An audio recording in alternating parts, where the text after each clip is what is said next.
The United States has a massive student loan issue.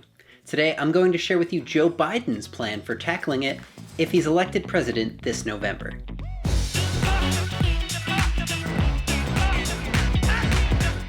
Hello and welcome to Practical Personal Finance. My name is Andrew Shear, and on this channel, I give you the information you need to help you understand and succeed with money. Today, I'm going to be talking about the upcoming presidential election this November here in the US, and specifically how each candidate plans to tackle the student loan crisis we have in this country. I'll explore some of the causes of the crisis and talk about the solutions I think will be most helpful. If you're new here, don't be shy. Hit that subscribe button and join the conversation in the comments below. It's no secret that here in the United States, we have an enormous issue with student debt. There is more student loan debt than credit card debt in this country. As I record this video, the total amount of student loan debt in the United States is about $1.6 trillion. To help put that number in perspective, that would be like every single person in the United States having a student loan of about $5,000. Most of that debt is owed by people in their 20s and 30s, which has made things like buying a home and saving for retirement more difficult than it's been in the past. It's an important issue that needs to be taken care of soon before it gets even more out of control. So I wanted to get a good understanding of what each major presidential candidate wants to do about it if elected in 2020. I started by checking out current President Donald Trump's website, but all I could find about education was a short list of accomplishments from his current term. I wouldn't even necessarily use the word accomplishments for a few of them because they were more or less just suggestions he made for the federal budget. There was no mention of the student loan crisis I just described. To be honest, I didn't expect to find much, but I at least wanted to take a look to give both sides a fair shake. Joe Biden's website was a different story. He has a lengthy page describing his vision for higher education in the United States and specifics on how he's proposing we handle the student debt crisis we're facing. Because this is a channel about money and personal finance, I'm going to focus only on the parts of Biden's plan that have to do with the student loan crisis in this video. The way I see it, the plan has two primary parts that will help reduce the total amount of student loan debt in the US. The first part is focused on the debt that's already been taken out, and the second part is focused on reducing the amount of loans taken out in the future. For the current debts, Joe Biden wants to do four things: strengthen income-based repayment plans, eliminate tax on forgiven debt, fix and simplify public service loan forgiveness, and make private student loans bankruptable.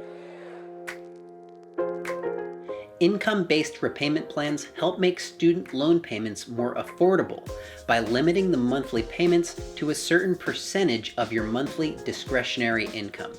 In other words, the money you have left over every month after taxes, housing, and food. The percentage can fluctuate based on when you took out loans, but it's generally around 10 or 15% of your monthly income for 20 years, at which point the remainder of the loan is forgiven. Biden wants to eliminate monthly payments and interest accrual for those making less than $25,000 per year.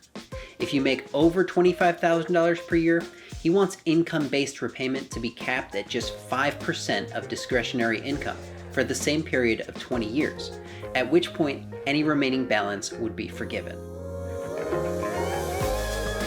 When you have student loans forgiven under the current income-based repayment plans, the amount of debt that's forgiven is currently treated as income for the borrower.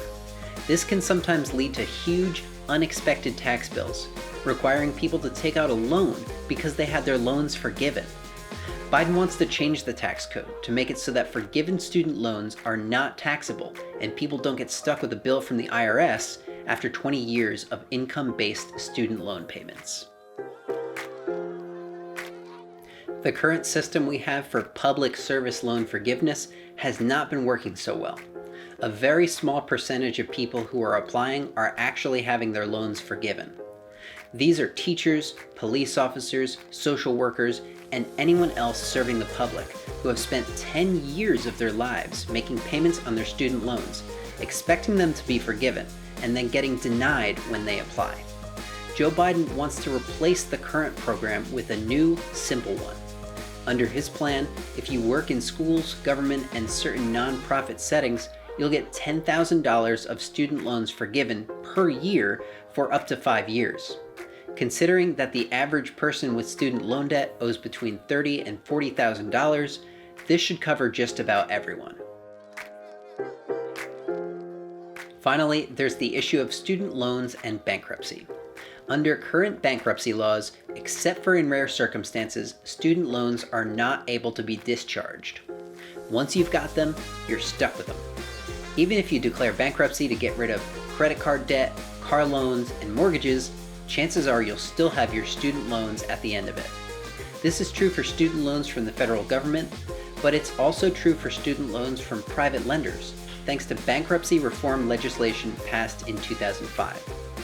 Joe Biden wants to make it so that private student loans can once again be discharged in bankruptcy. Although bankruptcy is something that should be avoided at all costs, this will help borrowers who are in a bad situation, and it will also go a long way toward making private lenders think twice about lending so much money to young people with very little credit history. Who knows? Maybe it could even contribute to slower inflation rates for college tuition in the future. Now let's move on to the second part of Joe Biden's plan to combat the student loan crisis. Biden's vision includes 3 components, specifically aimed at reducing the cost of college to help reduce the amount of money that's borrowed. They include additional support for lower and middle class students through an expanded Pell Grant program, and plans to make both community colleges and public colleges and universities tuition-free for those who qualify. Let's talk about the Pell Grants first. Students who fill out the FAFSA every year and demonstrate financial need are eligible for Pell Grants from the federal government to help cover the cost of their education. Currently, the federal government will award a maximum of $6,345 per year to a student based on their financial situation. This is money that does not need to be repaid. Joe Biden wants to immediately double the maximum amount for a Pell Grant to $12,690. This will provide students who need the most financial support with more funds to help pay for school. It will also, based on the formula applied to the FAFSA, expand eligibility for Pell Grants to more middle-class students. Next, there's community colleges. Although they're usually a fraction of the cost of a traditional 4-year college or university, students at community colleges still have tuition to pay every year. Joe Biden wants to change that and make 2 years of community college free for any hardworking individual. And it wouldn't be limited to recent high school graduates. Biden's plan would cover adults who never had the chance to go to college or who need to learn new skills. Finally, there's the big one. Public 4-year colleges and universities. The places where you can earn a bachelor's degree and open up so many great job opportunities. Bernie Sanders has proposed that we make public colleges and universities tuition-free for all families with incomes below $125,000. And Joe Biden has adopted that proposal. According to the proposal put forth by Sanders, this would help 80% of American families. That would certainly go a long way toward eliminating the student loan crisis. My favorite part of Joe Biden's plan for tackling the student loan crisis is the idea of once again making private student loans bankruptable. I feel that by not allowing these private loans to be discharged in bankruptcy, lenders have been handing out loans like candy on Halloween. There's virtually no risk that they won't have that money repaid eventually with interest. Colleges and universities have taken advantage of this by raising tuition, knowing that 18-year-olds are impulsive and don't understand what they're getting themselves into when they take out loans to go to college.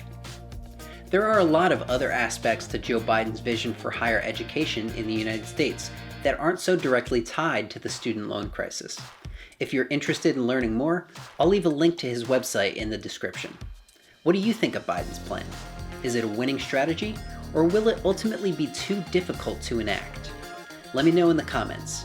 If you like this video, give it a thumbs up, and consider supporting my channel by becoming a subscriber with notifications turned on. Thanks for watching. I'm Andrew Scheer, and I'll see you next time.